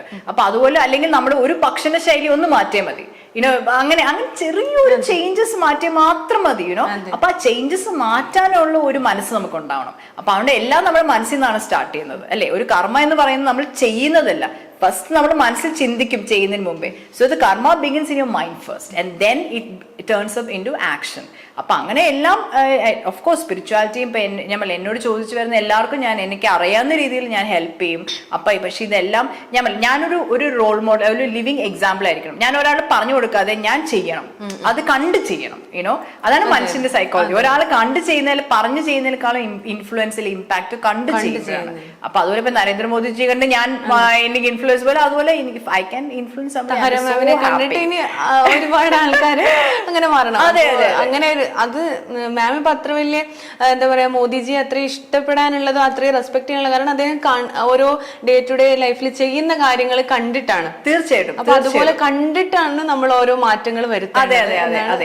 അതെ. അപ്പൊ അതാണ് ഞാൻ ഉദ്ദേശിക്കുന്നത്. അപ്പൊ എന്റെ ലൈഫ് ഞാൻ പറയാതെ എന്റെ ലൈഫ് കണ്ടിട്ട്, എന്റെ ലൈഫിൽ ചേഞ്ചസ് കണ്ടിട്ട്, യുനോ, എന്താണ് അതിൽ കൂടെ മാറ്റം വരുത്താൻ പറ്റുമെങ്കിൽ എനിക്ക് അത് മതി. എനിക്ക് വേറെ ഒന്നും എന്റെ അച്ചീവ്മെന്റ് ആണ്, അത് ഏറ്റവും വലിയ അച്ചീവ്മെന്റ് ആണ്. അതെ. പിന്നെ ഈ കർമ്മയിലൊക്കെ നന്നായിട്ട് വിശ്വസിക്കുന്ന ഒരാൾ, നമ്മള് കർമ്മഫലം എന്നൊക്കെ പറയുന്നത്, അതിനെ കുറിച്ചൊന്ന് പറയും. കർമ്മ എന്ന് പറയുമ്പോൾ എല്ലാരും പറയും കർമ്മ എന്ന് പറയും. അത് ശരിക്കും എങ്ങനെയാണ്, ഉള്ള ഒരു കാര്യം തന്നെയാണോ? തീർച്ചയായിട്ടും. ഈ കർമ്മ എന്ന് പറഞ്ഞാൽ ഇപ്പൊ ഇന്നത്തെ കാലത്ത് ഒരു നെഗറ്റീവ് ഇമ്പാക്ട് ആണ്. അത് കർമ്മഫലം നീ അനുഭവിക്കും, അങ്ങനെയാണ് പറയുന്നത്. ശരി, കർമ്മയ്ക്ക് നല്ലത് ചെയ്താൽ നല്ലത് വരും, ചീത്ത ചെയ്താൽ ചീത്ത വരും. അത് അതിന്റെ ഒരു എനർജി, ഒരു എക്സ്ചേഞ്ച് ആണ്. ലോ ഓഫ് കർമ്മ എന്ന് പറഞ്ഞൊരു ലോ തന്നെയുണ്ട്, യുനോ. അപ്പൊ നമ്മൾ നല്ല കർമ്മം ചെയ്യണം എന്ന് പറഞ്ഞ് ഇപ്പൊ ഒരു കത്തി എന്ന് പറയുന്ന ഒരു സാധനം കൊണ്ട് ഒരാളുടെ ശരീരം മുറിച്ച് ഒരു ജീവിതം രക്ഷിക്കാൻ പറ്റും. അതേ കത്തി ഉപയോഗിച്ചാൽ ഒരാളെ കൊല്ലാൻ പറ്റും. അത് കർമ്മയാണ്, രണ്ടും കർമ്മയാണ്, യുനോ. അപ്പൊ നമ്മൾ ഏതാണെന്ന് നമ്മൾ ബാലൻസിൽ വെച്ച് നോക്കണം, യുനോ. ഈ കത്തി കൊണ്ട് ഞാൻ കൊല്ലണോ ഒരു ജീവിതം രക്ഷിക്കണോ, യുനോ. അപ്പൊ ആ ഒരു നിമിഷത്തിൽ അതാണ് നമ്മൾ നോക്കേണ്ടത്. അപ്പൊ കർമ്മ എന്ന് പറയുന്നത് നമ്മൾ നല്ല കാര്യം ചെയ്താൽ നല്ലത് വരും. അന്നദാനം ചെയ്യുക, യുനോ. മൃഗങ്ങൾക്ക് ബി കൈൻഡ്, യുനോ. കാരണം നമ്മൾ നമ്മുടെ ലൈഫിൽ നമ്മൾ ഈ പുറത്തേക്ക് കൊടുക്കുന്നു, അതെല്ലാം നമുക്ക് ഒരു ദിവസം തിരിച്ചു വരും. അപ്പൊ ഒരു ഡെപ്പോസിറ്റ് പോലെ, ഒരു ബാങ്ക് ആണത്, യുനോ. അവർ ഡെപ്പോസിറ്റ് ചെയ്ത് എല്ലാം നമ്മൾ ബാങ്കിൽ ഒരു ഫിക്സഡ് ഡെപ്പോസിറ്റ് അതിനൊരു ഇൻട്രസ്റ്റ് കിട്ടുമല്ലോ. അതുപോലെ തന്നെ സമയമാവുമ്പോൾ ഇപ്പൊ 1 വർഷം അല്ലെങ്കിൽ 10 വർഷം ഒരു സമയമുണ്ട്, സമയം കഴിയുമ്പോൾ അത് തിരിച്ചു കിട്ടും. അതേ സെയിം തിങ് ആണ് കർമ്മയിൽ. നമ്മൾ ഇന്ന് ചെയ്ത് നാളെ കിട്ടണമെന്നില്ല, പക്ഷെ നമ്മൾ ചെയ്തോണ്ടിരിക്കുക. ആ ഡെപ്പോസിറ്റ് ഇങ്ങനെ അവിടെ കിടന്ന് കൂടി ആ ഇൻട്രസ്റ്റ് വന്നു തുടങ്ങാൻ പിന്നെ നമുക്ക് ഒന്നും നോക്കണ്ട. അപ്പൊ അതുകൊണ്ട് നല്ലത് മാക്സിമം ചെയ്യാൻ ശ്രമിക്കുക, ചീത്ത ചെയ്യാൻ ശ്രമിക്കാതിരിക്കുക, യുനോ. അതാണ്. അല്ലെ ചീത്ത ചെയ്യണോ കർമ്മയാണ്, പക്ഷെ ഇപ്പം നമുക്ക് ഓരോ മനുഷ്യരുടെ ജീവിത സാഹചര്യമാണ് ഓരോരുത്തരിലേക്ക് എത്തിക്കുന്നത്. അപ്പൊ അതുകൊണ്ട് നമുക്കൊരു അവസരം കിട്ടിയാൽ do good, be kind, you know. Especially animals, you know. ഒരു വഴിയിൽ ഒരു പട്ടി, ഈ ഭൂമി എന്ന് പറയുന്നത് കോ എക്സിസ്റ്റിംഗ് ആണ്, അല്ലെ? മനുഷ്യർക്കും മൃഗങ്ങൾക്കും എന്താണ് വൃക്ഷങ്ങൾക്കും ഈവൻ ഒരു അണുക്കൾ പോലും കോ എക്സിസ്റ്റിംഗ് ആണ്. അപ്പൊ നമ്മളെ ജീവിക്കാൻ അനുവദിക്കുക. നമ്മൾ അവരുടെ ടെറിട്ടറിയിലേക്ക് പോയി അവരെ ഉപദ്രവിക്കാതെ അവരെ നമ്മുടെ ടെറിട്ടറിയിലേക്ക് വരില്ല. അത്രേ ഉള്ളൂ. വെരി സിമ്പിൾ ആണ്. അപ്പൊ അങ്ങനെ ഒരു കർമ്മഫലം എന്ന് പറയുന്നത് നല്ലത് ചെയ്ത് നല്ലത് വരും, ചീത്തത് ചെയ്തു വരും. അപ്പൊ മാക്സിമം നമ്മൾ നല്ലത് ചെയ്യാൻ ശ്രമിക്കുക. അത് നമ്മളിൽ തന്നെ തുടങ്ങണം. നമുക്ക് നല്ലത് ചെയ്തു കൊടുക്കും, നല്ല ഭക്ഷണം കൊടുക്കണം, നല്ല യുനോ ചിന്തകൾ ചിന്തിക്കണം, നല്ല കാര്യങ്ങൾ നമുക്ക് ചെയ്യണം. എനിക്ക് നല്ലത് വരുന്നത് ചെയ്താൽ അത് നമ്മൾ ഓട്ടോമാറ്റിക്കലി എല്ലാത്തിലും നമ്മൾ അത് ചെയ്യും. മറ്റുള്ളവർക്ക് നമ്മൾ അങ്ങനെ ചിന്തിക്കത്തുള്ളൂ. നമ്മളിൽ നിന്ന് തന്നെയാണ് നമ്മളെല്ലാം തുടങ്ങുന്നത്. തീർച്ചയായിട്ടും. അതാണ് ഓൾവേസ്. ഇപ്പൊ ഞാൻ പണ്ട് എൻ്റെ ഒരു ഗുരു, ഞാൻ ഇതുപോലെ ട്രാവൽ ചെയ്തപ്പോൾ ഇന്ത്യയിൽ, ഞാൻ ഇതുപോലെ ആശ്രമത്തിൽ, രമണ മഹർഷിയുടെ ആശ്രമം തിരുവണ്ണാമലയിൽ ഞാൻ താമസിച്ചപ്പോൾ അവിടെ വെച്ച് ഞാനൊരു ഗുരുവിനെ കാളിബാബ എന്ന അദ്ദേഹത്തിന്റെ പേര്, അദ്ദേഹം ഇപ്പം സമാധിയായി. ഗുരു എന്നോട് പറഞ്ഞു എന്താണ് താരയുടെ വരാനുള്ള കാരണം ചോദിച്ചു. അപ്പൊ ഞാൻ പറഞ്ഞു എല്ലാ ഫുൾ മൂണും എനിക്ക് ട്രാവൽ ചെയ്യണമെന്നായിരുന്നു എൻ്റെ ആഗ്രഹം. എല്ലാ ഫുൾ മൂണും ഒരു പുണ്യസ്ഥലത്ത് അല്ലെങ്കിൽ ഒരു സീക്രട്ട് പ്ലേസിൽ പോകണം. അപ്പൊ അദ്ദേഹം പറഞ്ഞു ശരി, ഇതുവരെ എത്തിച്ചു, പക്ഷെ അടുത്ത ഫുൾ മൂൺ താര ട്രാവൽ വിതിൻ, യുനോ.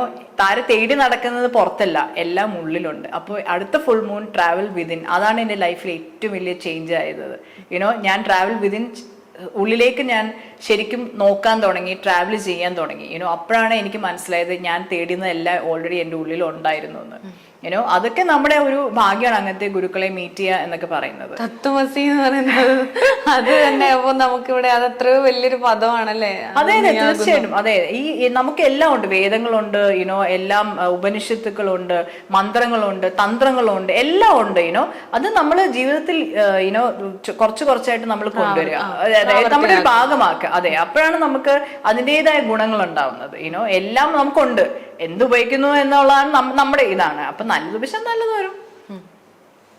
അപ്പോൾ ഇനി എനിക്ക് ചോദിക്കാനുള്ള ഒരു ഭയങ്കര എനിക്ക് റെസ്പെക്ട് തോന്നിയൊരു കാര്യം, ഇത്രയും ലോകരാജ്യങ്ങളൊക്കെ 150-ലധികം രാജ്യങ്ങൾ പോയ ഒരാള് ഇത്രയും ഫ്ലുവൻ്റ് ആയിട്ട് മലയാളം പറയുന്നത്. മലയാളം അത് KG ജോർജ് സാറിൻ്റെ ഒരു എന്താ പറയുക, അദ്ദേഹമാണ് ഇത് ഇങ്ങനെ മലയാളം പറയുന്നതിൽ ഏറ്റവും കൂടുതൽ സ്വാധീനിച്ച ഒരു അദ്ദേഹത്തിൻ്റെ ആ ഒരു ഇത് തന്നെയാണ്. അപ്പോൾ എങ്ങനെയാണ് ഇപ്പോഴും മലയാളത്തെ ഇത്രയധികം സ്നേഹിക്കാനുള്ള ഒരു കാരണം എന്താണ്? ഒരുപാട് രാജ്യങ്ങൾ എല്ലാവരും ഇപ്പം ഇന്ത്യ വിട്ട് കേരളം വിട്ട് ഓടുക, പിന്നെ എന്താ പറയുക യൂറോപ്യൻ രാജ്യങ്ങളിലും അമേരിക്കയിലൊക്കെ സെറ്റിൽ ചെയ്ത് അവിടെ ജീവിക്കാനായിട്ട്. അപ്പോൾ എന്താണ് നമ്മുടെ കേരളത്തിൽ തന്നെ ഈ മലയാളത്തെ തന്നെ ഇഷ്ടപ്പെടാനുള്ള ഒരു കാരണം? എനിക്ക് നമ്മൾ ഓരോ ഇൻഡിവിജ്വൽ യുനോ ലൈഫാണ്, ഓരോരുത്തർക്കും ഒരു യുണീക്ക് ലൈഫുണ്ട് അല്ലേ. അപ്പൊ എനിക്ക് ചെറുപ്പം മുതലേ കേരളം എനിക്ക് ഭയങ്കര ഇഷ്ടമായിരുന്നു. പിന്നെ എൻ്റെ ഡാഡി നിർബന്ധമായിരുന്നു കേരളത്തിൽ വരണം, കാരണം എൻ്റെ 2 മക്കളും മലയാളം എഴുതാനും വായിക്കാനും സംസാരിക്കാനും ഫ്ലുവൻ്റ് ആയിട്ട് അറിഞ്ഞിരിക്കണം എന്ന് ഡാഡിക്ക് ഭയങ്കര നിർബന്ധമായിരുന്നു. ഒരു കത്ത് കിട്ടിയാൽ അത് ഒരാളുടെ സഹായത്തോടെ വായിക്കാൻ പാടില്ല, അതായിരുന്നു ഡാഡിയുടെ തിയറി. അപ്പൊ അങ്ങനെ നമ്മൾ കേരളത്തിലേക്ക് വന്നത്. ഞാൻ ജനിച്ചത് ചെന്നൈയിലാണെങ്കിലും 6 വയസ്സപ്പോൾ ഞാൻ കേരളത്തിലേക്ക് വന്നു, തിരുവനന്തപുരത്ത്. പക്ഷെ അവിടുന്ന് പിന്നെ എന്താണ് കേരളവും കേരളത്തിന്റെ ആ ഒരു ഭംഗിയും തനിമയും ഒക്കെ എനിക്ക് ഇഷ്ടമുള്ള എനിക്കത് ഭയങ്കര ഇഷ്ടമുള്ള ഒരു കാര്യമാണ്.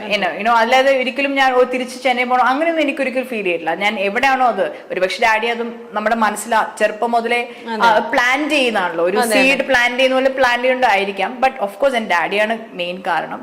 ഡാഡി പഠിപ്പിച്ച പല കാര്യങ്ങളും എനിക്ക് ഭയങ്കര ഇൻഫ്ലുവൻസ് ആണ് എൻ്റെ ലൈഫിൽ. അത് ഞാൻ ഓഫ് കോഴ്സ് ഞാനത് പ്രാക്ടിക്കലായിട്ട് ഞാനത് ചെയ്യുന്നുണ്ട്. പക്ഷേ ഞാനിപ്പം പണ്ട് എമിറേറ്റ്സിൽ ട്രാവൽ ചെയ്യും, ഞാൻ ജോലി ചെയ്യുന്ന സമയത്ത് നമുക്കിങ്ങനെ ഫ്ലൈറ്റ്സ് ബിഡ് ചെയ്യാം, ഇഷ്ടമുള്ള ഡെസ്റ്റിനേഷൻ നമുക്ക് ബിഡ് ചെയ്യാം. ഞാൻ ഏറ്റവും കൂടുതൽ ബിഡ് ചെയ്യുന്നത് കൊച്ചി ട്രിവാൻഡ്രം ഫ്ലൈറ്റ്സ് ആണ്. കാരണം എനിക്ക് ഭയങ്കര ഇഷ്ടമാണ് മലയാളികളായിട്ട് സംസാരിക്കുക, പാസഞ്ചറായിട്ട് സംസാരിക്കുക, അല്ലെങ്കിൽ ഫുഡ് കൊടുക്കുക, ഒരു ബിയർ കൊടുക്കുക. ഇതൊക്കെ അവരോട് മലയാളിയോ എന്ന് പറയാൻ നമ്മുടെ ഒരു ഇതുണ്ടല്ലോ, ഒരു ടേം മലയാളിയോ, അതൊക്കെ എനിക്ക് ഭയങ്കര ഇഷ്ടമാണ്. അല്ലെ ദുബായിലും ഖത്തറിലൊക്കെ അറിയാലോ ഏറ്റവും കൂടുതൽ ഏത് സൂപ്പർ മാർക്കറ്റ് പോലെ ഒരു മലയാളം. അപ്പൊ ചേട്ടാ ഒരു പാൽ എന്ന് പറയുമ്പോഴത്തേക്കും അവർക്ക് തന്നെ സന്തോഷമാണ്, ആ സന്തോഷം നമുക്കൊരു സന്തോഷമാണ്. അപ്പൊ അവന്റെ മലയാളം, കേരളം, ഇന്ത്യ അതെന്നും ഞാൻ അഭിമാനമാണ് എനിക്ക്. ഞാൻ ഇന്ത്യന്നേ പറയത്തുള്ളൂ, ഞാൻ മലയാളിയാന്നേ പറയത്തുള്ളൂ. ബട്ട് ലൈക്ക് യു സെഡ്, ചിലരുണ്ട് ഞാൻ കേരളത്തിൽ നിന്നാണെങ്കിലും ബോംബെ നിന്നാണ് അവിടെ നിന്നൊക്കെ പറയാൻ എന്തോ ഒരു കുറവ് പോലെ. പക്ഷെ എനിക്ക് ഒരിക്കലും അങ്ങനെ ഫീൽ ചെയ്തിട്ടില്ല. ഞാൻ എന്നും അഭിമാനത്തോടെ ഞാൻ മലയാളി എന്ന് പറയും. എനിക്ക് മലയാള ഭാഷ ഇഷ്ടമാണ്, ഞാൻ സംസാരിക്കും. പക്ഷെ എനിക്ക് എഴുതാൻ അത്ര ഇതല്ല. ഇപ്പൊ റീസെന്റ് ഞാൻ എഴുതി തുടങ്ങി, ബിക്കോസ് ആ ടച്ച് വിട്ടേനെ എനിക്കത് റീടച്ച് അത് എടുക്കണം എന്നുള്ള. അപ്പൊ ഇങ്ങനെ എഴുതി തുടങ്ങി ഞാൻ മലയാളമൊക്കെ. അപ്പൊ അതുകൊണ്ട് ഐ എം ഹാപ്പി, എനിക്ക് സന്തോഷമുള്ളൂ അതിലൊക്കെ. അപ്പൊ അച്ഛൻ ജീവിതത്തില്, KG ജോർജ് സാർ ജീവിതത്തില് പകർന്നു തന്നിട്ടുള്ള ഇപ്പോഴും കാത്തു സൂക്ഷിക്കുന്ന ഒരു ഉപദേശം എന്താണ്? എൻ്റെ ഫാദർ ലൈക്ക് ഒരു മകളെന്ന നിലയിൽ എന്നോട് ഒരിക്കലും ഇന്ന ഒരാളാകണം, അല്ലെങ്കിൽ നമ്മൾ വലുതാകുമ്പോൾ ഇന്ന ഒരു പൊസിഷനിലെത്തണം, ഇത് ചെയ്യണം, ആ ജോലി ചെയ്യണം, എഞ്ചിനീയറാണ്, ഡോക്ടറാണ്, ഒന്നും ഒരിക്കലും പറഞ്ഞിട്ടില്ല. അതുപോലെ എവിടെ പോകണമെന്ന് പറഞ്ഞാൽ ഒരിക്കലും പോകരുതെന്ന് പറഞ്ഞിട്ടില്ല. എന്തെങ്കിലും ചെയ്യണമെന്ന് പറഞ്ഞാൽ ഒരിക്കലും ചെയ്യരുതെന്ന് പറഞ്ഞിട്ടില്ല. എന്തെങ്കിലും കാണുന്ന ഒരിക്കലും കാണാൻ പാടില്ല. അപ്പം എല്ലാം എൻ്റെ ലൈഫിൽ ഓപ്പൺ ആയിരുന്നു. അതുകൊണ്ട് ഒരിക്കലും ഞാൻ സത്യം പറഞ്ഞാൽ കറക്റ്റ് ടൈം വഴി തെറ്റിയിട്ടില്ല എൻ്റെ ലൈഫിൽ. ഞാൻ കാരണം എനിക്ക് ഒന്നിനോട് ഒരു ക്യൂരിയോസിറ്റി ഇല്ലായിരുന്നു. നമ്മൾ നോക്കരുതെന്ന് പറഞ്ഞാൽ നമ്മൾ നോക്കും, നമ്മൾ ചെയ്യുന്നത് 100% നമ്മൾ ചെയ്തിരിക്കും. അപ്പൊ അതുകൊണ്ട് ആ ഒരു ബുദ്ധി അല്ലെങ്കിൽ ഒരു വിസ്ഡം എൻ്റെ ഫാദറിന് ഉണ്ടായിരുന്നുകൊണ്ടാണ് എനിക്കും എൻ്റെ ബ്രദറിനും അങ്ങനെ ഒരു ലൈഫ് തന്നത്. അതുകൊണ്ട് ഞങ്ങൾ രണ്ടും ശരിക്കും പറഞ്ഞാൽ ഞങ്ങൾ രണ്ടുപേരും ലൈഫിൽ എന്നാൽ വളരെ ഒരു ഡീസൻ്റ് ആയിട്ട് ലൈഫ് ലീഡ് ചെയ്ത 2 വ്യക്തികളാണ് ഞാൻ വിശ്വസിക്കുന്നു. അപ്പം നമ്മുടെ ലൈഫിൽ എല്ലാം ഉണ്ടായിരുന്നതുകൊണ്ട് എനിക്കൊരു ക്യൂരിയോസിറ്റി ഒന്നും ഉണ്ടായിരുന്നില്ല. പിന്നെ ഡാഡി പറയും എന്ത് നമ്മൾ ലൈഫ് ചെയ്താലും നമ്മൾ ഇന്നത് ചെയ്യണമെന്നൊന്നുമില്ല. നമ്മൾ ഒരു രാജ്യത്തിന്റെ പ്രൈം മിനിസ്റ്റർ ആയിരിക്കണം, അല്ലെങ്കിൽ ഒരു കമ്പനിയുടെ CEO ആയിരിക്കണം എന്നാൽ മാത്രമേ നമുക്ക് എന്തെങ്കിലും ചെയ്യാൻ പറ്റുന്നൊന്നുമില്ല. ഏത് പൊസിഷനിൽ ഇരുന്നാലും നമുക്ക് ഈ ലോകത്തിന് എന്തെങ്കിലും ഒരു ചെറിയ കോൺട്രിബ്യൂഷൻ ചെയ്യാൻ പറ്റുമെങ്കിൽ അത് നമുക്ക് ചെയ്യണം. ചെയ്തിരിക്കണം, ചെയ്യാൻ പറ്റും എന്നാണ് എൻ്റെ ഫാദർ പറഞ്ഞിരിക്കുന്നത്. ഇപ്പൊ ഞാൻ എൻ്റെ ക്യാബിൻ ക്രൂ ലൈഫിൽ ആ എയർലൈന് എന്നെ കൊണ്ട് എന്ത് കോൺട്രിബ്യൂട്ട് ചെയ്യാൻ പറ്റും അത് ഞാൻ ചെയ്തു. എനിക്ക് അവാർഡ് കിട്ടിയിട്ടുണ്ട് എമിറേറ്റ്സിൽ വെച്ചിട്ട്. 10,000 ക്രൂവിൽ ഒന്ന് ആലോചിച്ച് നോക്കണം, എനിക്ക് ഒരു അവാർഡ് തരിക എന്നൊക്കെ പറഞ്ഞാൽ അതൊരു എനിക്ക് വലിയൊരു കാര്യമാണ്. കാരണം ഞാൻ അത്രയും ആത്മാർത്ഥമായിട്ടും ആ ഒരു കോൺട്രിബ്യൂഷൻ എന്നെ കൊണ്ട് കൊടുക്കണം ആ എയർലൈനിൽ, അല്ലെ ആ സ്ഥാപനത്തിൽ, അല്ലെ എൻ്റെ കൂടെ അന്ന് ട്രാവൽ ചെയ്ത പാസഞ്ചേഴ്സിന് ലൈഫിൽ എനിക്ക് എന്തെങ്കിലും, അതുകൊണ്ടാണ് എന്നെ അത് അപ്രീഷിയേറ്റ് ചെയ്തത്. അപ്പൊ അതുപോലെ അവാർഡിന്റെ അല്ല, നജും അവാർഡ്. നജും എന്ന് പറഞ്ഞ അറബിക്കില് സ്റ്റാർ, സ്റ്റാർ. അത് ക്യാബിൻ ക്രൂ മാനേജർ ഇങ്ങനെ ഒരു നമ്മുടെ ലൈഫിലെ ഓരോ ഫ്ലൈറ്റിലെ ഓരോ ഇൻസിഡൻസ് അവർ നോക്കിയിട്ട് അതിൽ എന്തേലും നമുക്ക് എന്തേലും അപ്രീഷിയേറ്റ് ചെയ്യാൻ പറ്റുക. അപ്പൊ അങ്ങനെ എനിക്ക് നജും അവാർഡ് എനിക്ക് കിട്ടിയിട്ടുണ്ട്. അതെന്തുകൊണ്ട്, ബിക്കോസ് എന്റെ മനസ്സിൽ എന്നും ആ ഒരു ഇത് ശബ്ദം എന്നും ഉണ്ടായിരുന്നു. എനിക്ക് കോൺട്രിബ്യൂട്ട് ചെയ്യാൻ പറ്റുന്നു അങ്ങനെ അച്ഛൻ പകർന്ന എപ്പോഴും മൈൻഡിൽ ഉണ്ടായിരുന്നു, ഇപ്പോഴും മൈൻഡിൽ. തീർച്ചയായിട്ടും. ഇപ്പൊ ഞാൻ ഇപ്പൊ എന്റെ ലൈഫ് സ്റ്റൈൽ ആണെങ്കിൽ തന്നെ, എന്റെ വേ ഓഫ് ലൈഫ് ആണെങ്കിൽ തന്നെ, അതുകൊണ്ട് എനിക്ക് ഈ ലോകത്തിന് എന്തെങ്കിലും കോൺട്രിബ്യൂട്ട് ചെയ്യാൻ പറ്റും. അതുകൊണ്ടാണ് ഞാൻ മെഡിറ്റേഷൻ ക്ലാസ്സസ് എടുക്കുന്നത്. എനിക്ക് അറിയുന്നത് ഞാൻ പകർന്നു കൊടുക്കുന്നു. അപ്പൊ ഒരു ലൈഫെങ്കിലും ഇമ്പാക്ട് ചെയ്യാൻ പറ്റുവാണെങ്കിൽ എനിക്ക് അത് മതി. I am happy with that. അപ്പൊ ആ കോൺട്രിബ്യൂഷൻ അത് ഏത് മേഖലയിലാണെങ്കിലും ഏത് പൊസിഷനിലാണെങ്കിലും നമുക്ക് എന്തെങ്കിലും കോൺട്രിബ്യൂട്ട് ചെയ്യാൻ പറ്റുമെങ്കിൽ ചെയ്യണം. അതിന് അവസരം എപ്പോഴും നമ്മുടെ കയ്യിലുണ്ട്. നമ്മളത് അവസരം 100% നമ്മൾ ഉപയോഗിക്കണമെന്ന് മാത്രമേ ഞാൻ പറയത്തുള്ളൂ. അപ്പോൾ നമ്മൾ ഈ അഭിമുഖം ഇനി അവസാനിപ്പിക്കാനായിട്ട് പോവുകയാണ്. അപ്പോൾ എന്താണ് നമ്മുടെ ഈ ഇത്രയും നല്ല പവർഫുൾ ആയിട്ടുള്ള ഒരു ആളാണ്, അപ്പോൾ എന്താണ് പറയാനുള്ളത് നമ്മുടെ സമൂഹത്തിന്? എന്തെങ്കിലും എന്താ പറയുക, ഒരു കുഞ്ഞു ഉപദേശം, അല്ലെങ്കിൽ എന്തെങ്കിലും മാറണം എന്ന് ആൾക്കാരുടെ മൈൻഡിൽ എന്തെങ്കിലും ഒരു മാറ്റം വരുമെങ്കിൽ ഏറ്റവും നല്ലതായിരിക്കും. അങ്ങനെ എന്തെങ്കിലും ഒന്ന് പറയാനുണ്ടോ? അതിനെക്കുറിച്ച് ഒന്ന് പറയും. പിന്നെ രാഷ്ട്രീയത്തിലേക്ക് അത് എത്രയും പെട്ടെന്ന് തന്നെ ആ ഒരു ക്യൂരിയോസിറ്റി കുറക്കാനുള്ള എന്തെങ്കിലും അതും കൂടി പറഞ്ഞിട്ട് നമുക്ക് ഇതൊന്ന് അവസാനിപ്പിക്കും. നല്ലൊരു അഭിമുഖം. അതായത് ഇനിയും അങ്ങോട്ട് എനിക്ക് ഇന്ത്യയിൽ തന്നെ കണ്ടിന്യൂ ചെയ്യണമെന്നാണ് എൻ്റെ ആഗ്രഹം. എൻ്റെ രാജ്യത്ത് നിൽക്കണം. കാരണം പല രാജ്യങ്ങൾക്കും ഞാൻ കോൺട്രിബ്യൂട്ട് ചെയ്തു. ഇനി എൻ്റെ സ്വന്തം രാജ്യത്തിന് എന്തെങ്കിലും കോൺട്രിബ്യൂട്ട് ചെയ്യണം എന്നാണ് ഞാൻ ശരിക്കും ആഗ്രഹിക്കുന്നത്. അപ്പോൾ സിനിമയിലും ഞാൻ സജീവമാകാൻ പോവാണ്. അതുപോലെ പൊളിറ്റിക്സിൽ എനിക്ക് അവസരം കിട്ടുവാണെങ്കിൽ 100% ഞാൻ സജീവമാകും. എന്ത് നല്ല ഓപ്പർച്യൂണിറ്റീസ് വന്നാലും അത് ഞാൻ ട്രൈ ചെയ്യാൻ ഐ എം ഓപ്പൺ. കാരണം ഇന്ത്യ എന്ന് പറഞ്ഞ മഹാരാജ്യത്തെ ഏറ്റവും കൂടുതലുള്ളത് ഓപ്പർച്യൂണിറ്റീസ് ആണ്. അപ്പോൾ എനിക്ക് ഒരു സ്ത്രീ എന്ന നില, ഒരു വുമൺ എന്ന നിലയിൽ എനിക്ക് എന്താ പറയുന്ന ഒരു എംപവർമെന്റ് അല്ലെങ്കിൽ അങ്ങനത്തെ ടേംസ് ഒക്കെ എല്ലാവരും യൂസ് ചെയ്യും. പക്ഷെ അത് എന്താണെന്ന് ഒരു എക്സാമ്പിൾ ആയിട്ട് എനിക്ക് ജീവിക്കാനാണ് ഞാൻ ആഗ്രഹം. ബട്ട് ഇനി ഞാൻ ഇന്ത്യയിൽ തന്നെ കണ്ടിന്യൂ ചെയ്യാനാണ് എൻ്റെ ആഗ്രഹം. അപ്പോൾ ഉപദേശം അങ്ങനൊന്നുമില്ല. നമ്മൾ ലിവ് ആൻഡ് ലെറ്റ് ലിവ്. നമ്മൾ ജീവിക്കുന്നു, നമ്മൾ ഒരു കാര്യം ചെയ്യുന്നു, അതിനെ റെസ്പെക്ട് ചെയ്യുക. മറ്റുള്ളവർ എന്ത് ചെയ്യുന്നു നമ്മൾ അവരെ റെസ്പെക്ട് ചെയ്ത് നമുക്ക് സമാധാനത്തോടും സ്നേഹത്തോടും മുന്നോട്ട് പോവുക എന്ന് മാത്രമേ എനിക്ക് പറയാനുള്ളൂ. ആൻഡ് എന്നാൽ നമ്മൾ ഒരാളെ ഫിംഗേഴ്സ് പോയിന്റ് ചെയ്യുന്നു അല്ലെങ്കിൽ വിമർശിക്കുന്നതൊക്കെ എളുപ്പമാണ്. പക്ഷെ ഒരു പ്രാവശ്യം ചെയ്ത് കഴിഞ്ഞപ്പോൾ നമുക്ക് തിരിച്ചെടുക്കാൻ പറ്റില്ല. അപ്പൊ അതുകൊണ്ട് മാക്സിമം നമ്മൾ ജഡ്ജ് ചെയ്യുന്നതിന് മുമ്പേ ചിന്തിക്കുക 2 നിമിഷം. നമ്മൾ പെർഫെക്റ്റ് ആണോ? ഒരാളെ വിമർശിക്കുന്നതിന് മുമ്പേ നമ്മൾ പെർഫെക്റ്റ് ആണോ എന്ന് ചിന്തിക്കുക. അങ്ങനെ ആണെങ്കിൽ അല്ലെങ്കിൽ നമ്മൾ നമുക്ക് നല്ലത് പറയാനില്ലെങ്കിൽ പറയരുത്. അതാ ഞാൻ പറയുന്നത്, അല്ലെ? നല്ലതൊന്നും പറയണ്ട, വിട്ടേര്. അപ്പൊ അങ്ങനെ ഒരു നല്ലൊരു കാര്യങ്ങൾ മനുഷ്യരിൽ ഇനിയെങ്കിലും ആ ഒരു ചിന്താഗതി മാറ്റട്ടെ എന്ന് ഞാൻ ആഗ്രഹിക്കുന്നു. ആരും ഒന്നും ചിന്തിക്കാത്തതാണ് ഏറ്റവും വലിയ എല്ലാ പ്രശ്നങ്ങൾക്കും കാരണം. അപ്പോൾ ഇത്രയും നല്ല രാഷ്ട്രീയ ജീവിതമൊക്കെ പെട്ടെന്ന് തന്നെ രാഷ്ട്രീയത്തിലേക്ക് കാണാൻ നമുക്കൊക്കെ കഴിയട്ടെ. KG ജോർജ് സാറിൻ്റെ അദ്ദേഹത്തിൻ്റെ ആ ഒരു മഹാനായ ആ വ്യക്തിയുടെ മകളാണ്. അപ്പോൾ അദ്ദേഹം ഇപ്പോഴും നമ്മുടെയൊക്കെ മനസ്സിൽ ജീവിക്കുന്നുണ്ട്. അപ്പോൾ അദ്ദേഹത്തിൻ്റെ ആ ഒരു പേരിൽ ഇങ്ങനെ അവാർഡുകളും ഒക്കെ ആയിട്ട് ഇനിയും വരട്ടെ, അങ്ങനെ സിനിമാ മേഖലയിൽ സജീവമാകട്ടെ. അപ്പോൾ ഒരുപാട് നന്ദി ഇത്രയും നേരം. So much. ആൻഡ് എനിക്കിങ്ങനെ ഓപ്പർച്യൂണിറ്റീസ് തന്നതിന് താങ്ക്സ് ഫോർ ചാനലിനും വ്യൂവേഴ്സിന് എല്ലാവർക്കും എൻ്റെ ഹൃദയം നിറഞ്ഞ നന്ദി. ആൻഡ് എല്ലാം നന്നായി വരട്ടെ. നമ്മുടെ ജയ് ശ്രീറാം, നമ്മുടെ രാമൻ നമ്മളെ അനുഗ്രഹിക്കട്ടെ എന്ന് ഞാൻ വിശ്വസിക്കുന്നു. എല്ലാവർക്കും നന്ദി പറഞ്ഞുകൊണ്ട് താങ്ക് യു സോ മച്ച്.